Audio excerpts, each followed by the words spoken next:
Hello everyone! Ako nga pala si Jasmine, ang kadama ng Saudi Arabia, Middle East.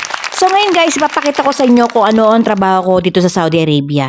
Dito, pag namimili ang mga amo ko ng debote de lata, ay hinuhugasan at saka inilalagay sa refrigerator. Hinugasan ko yun na may peri at binanlawan, tapos pinupunasan ko na mindi. Then after nyan, isasalansan natin sa refrigerator, isa-isa at i-check yung mga nabubulok na or yung mga expired na dapat natin tanggalin. At ipapalit natin itong mga bagong binili ni amo. Ganyan dito kasilan. Hindi ko sinasabing pare-pareho lahat ng mga amo dito sa Saudi Arabia kasi meron iba, dead mo lang sa ganyan. Walang ganyan-ganyan. Kaya hindi natin pwedeng sabihin na, uy madam, huwag naman ganyan kasilan. Hindi naman tayo amo, diba? Silang amo. Tayo ay kadama lamang. Lahat pala ng yan ay inorder ni amo sa hunger station. Dito ang hunger station ay patok na patok. Lahat halos dito sa kapitbahay namin i-order sa hunger station. Hindi na sila nagpupunta ng Panda, Lulu, or Tamimi. Dinadaan na lang nila sa hunger station. Sabi ni among babae, noong isang araw, pupunta raw kami ng grocery kasi nga wala ng asukal, wala ng asin, wala ng itlog, ganon. Tapos nagulat na lang ako, umorder na lang siya sa hunger station. Siguro ayaw ni among lalaki. Kasi dito si among lalaki, pag ayaw niya, wala tayong magagawa. Kasi siya ang mag-drive ng sasakyan. Wala naman kami ibang sasakyan, wala naman kami driver, si baba lang. Pag sinabi niyang ayaw niya, umorder na lang sa hunger station, no choice. Hunger station lahat ng aming grocery. Isa pang kaalaman na gusto ko i-share sa inyo bilang isang kadamo o syagala dito sa Saudi Arabia ay ang paggugupit ng mga gulay-gulay. Kung wala kang gunting, di kamay ang gagamitin nyo. Kaya lang ako, ginagamit kong gunting kasi, syempre, mangingitim yung aking mangkuko. Tapos, hindi pa mabilis. Mas mabilis ang gunting. So, ginagawa ko sa kasbara bordones, shabak, mint, at saka yung mga saluyot or yung mga ibang gulay, ay ginugunting ko para mas mabilis. O, diba? Mautak ako, ayoko nang mabagal. Dito pa naman, sora-sora. Yeah! Sora-sora! Yung mga elba sa Arabic or English ay box na pinaglalagyan ng kashmara bordones, ilalagyan ko muna ng mindi sa ilalim, tapos saka ko gugupitin ang mga bordones at lalagyan ko naman ng mindi sa ibabaw. Ano ang pagkakaiba ng kashbara at saka ng bordones? Ang bordones ay malalapad ang dahon at ang kashbara ay mas maamoy kaysa sa bordones at ang dahon niya ay maliliit. Ang mga dahon niya ay kalat-kalat sa mga sanga. Ang bordones naman ay hindi. Nasa ibabaw lang ng sanga. Ngayong araw na pala ito ay som ang mga tao dito sa Saudi Arabia. Kaya gumawa kami ng tuna sandwich, nagprito ng cheese stick, nuggets at yung mga potayora in-order ni amo sa labas. Sana all may pa-order sa labas. O bongga, di ba? In fairness, ang sarap ng shorba at saka ng tuna sandwich. Kaya nabusog ako, yun lang kinain ko. Yung iba, kinain ko na lang after ko or bago ko matulog. After, but after, dapat bago matulog. After, di umaga na yun, diba? O, diba? Siya nga lang ang peg.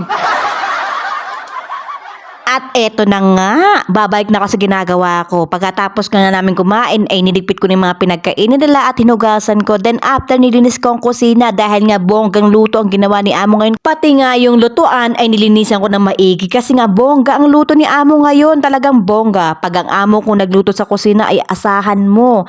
Lahat ng yan kailangan mo linisin. Lahat ng amo dito sa Saudi Arabia ay ganyan magluto at lahat ng kaldero ay lalabas. Umasa na kayo kaya sa mga gusto mag-apply dito sa Saudi Arabia, dapat handa kayo sa lahat ng bagay at alam nyo na kaya nyo ang obligasyon nyo at ang trabaho dito. Hindi pwede dito ang mahina, tandaan. Hindi sa pagbubuhat ng bangko ayan ang pinaka gustong gusto ng mga amo ko sa akin. Ang makintab ang kalan pagtapos nila magluto. Kasi alam nyo naman Pilipino tayo, dapat marunong tayo maglinis ng kalan, o diba? Pero wag ka, hindi lahat ganito hindi ko sinasabing lahat at hindi ko rin sinasabing perfect ako. Walang ganon. Kalahating oras lang pagtapos ko maglinis ng kusina, magtapon ng basura, ay bigla namang umalis ang aking mga amo at pupunta raw sila sa bahay ng nanay niya. Siyempre pag alis ng mga yan, general cleaning tayo kasi hindi naman tayo nakakapaglinis araw-araw ng general cleaning. Alam niyo naman pag nasa sala sila o nasa kwarto sila, hindi basta-basta ganun. Kaya ginawa ko taga linis na bonggang-bongga ngayon. Kung alam nyo lang, kung nandito lang kayo, kung makikita nyo lang ginawa ko sa buong bahay na to, abay sasabihin nyo talaga, wow! Jasmine, kadamang superwoman. O, diba? Uy, hindi ako nagbubuhat ng bangko Walang ganon.